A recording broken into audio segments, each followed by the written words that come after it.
Palestine, a land sacred to Judaism, Christianity, and Islam, represents the heart of a centuries-long dream.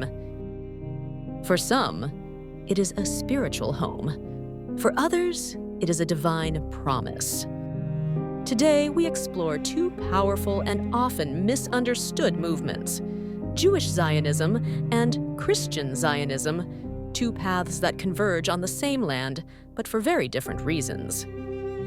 For over a century, a powerful ideological movement has shaped West Asia. Devout Christians and Jews supported this movement, albeit for very different motives. But while Jewish Zionism emerged from colonial political interests, persecution, and the dream of self-determination, Christian Zionism has roots in biblical prophecy, Western colonialism, and the second coming of Christ. How did these two ideologies become intertwined? And what happens when their end goals collide? This is the complex story of Christian and Jewish Zionism. What is Zionism? Zionism, as purported by its advocates, is the belief in the return of the Jewish people to the so-called ancestral homeland, or the land of Israel, though there is no archaeological and historical evidence for this claim. The notion that so-called Kings David and Solomon had founded a Jewish kingdom of Israel is a myth.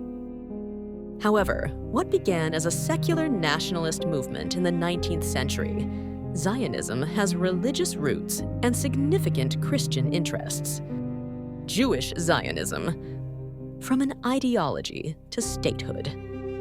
Modern Jewish Zionism began in the late 1800s, as European Jews faced escalating persecution and exclusion from European national identities. In 1896, Theodor Herzl, a secular Austrian journalist, published The Jewish State, calling for a sovereign homeland for Jews in Palestine. He convened the First Zionist Congress in 1897. Jewish Zionism, however, was never monolithic. It included secular nationalists who saw Israel as a refuge from persecution. Religious Zionists viewed the foundation of Israel as a fulfillment of biblical prophecy. Socialist Zionists dreamed of a utopian, egalitarian society through kibbutzim.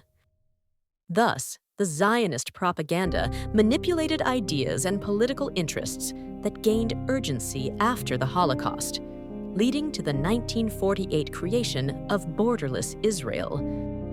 However, there was critical opposition from leading rabbis and religious Jews.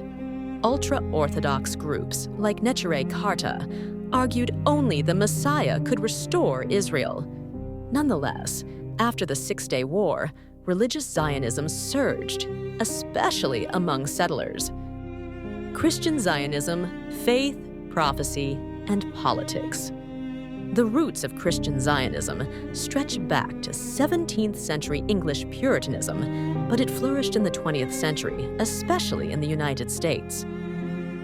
While many Jews saw Zionism as a survival colonial mechanism, Protestant Christians, since 17th century English Puritanism, supported it for theological reasons. Evangelical Christians, particularly in the U.S., believe biblical prophecy requires Jews to return to Israel before Christ's return. The rapture, or the belief that living and dead Christians will be caught up to meet Jesus in the clouds before or during a period of tribulation, hinges on the Jewish control of Jerusalem. Many evangelical Christians think Israel fulfills God's plan, even if most Jews do not convert to Christianity. Christian Zionists often cite scriptures such as Genesis 12:3, "I will bless those who bless you," Isaiah 66 and Ezekiel 37 describing the return of exiles to the land, and the Book of Revelation, linking Israel's existence to apocalyptic visions. Key figures include John Nelson Darby, who popularized dispensationalism, shaping modern Christian Zionism. Jerry Falwell and Pat Robertson made support for Israel a cornerstone of the religious right. U.S. politicians, from Truman to Trump, supported Christian Zionism that influenced American policy. For this reason, Christian Zionists are politically active, supporting U.S. aid to Israel, Israeli sovereignty over Jerusalem, and settlement expansion in biblical lands. But it also raises a question. Is it about love for Jews, or part of an end times prophecy that culminates in Jewish conversion or destruction? The unlikely alliance.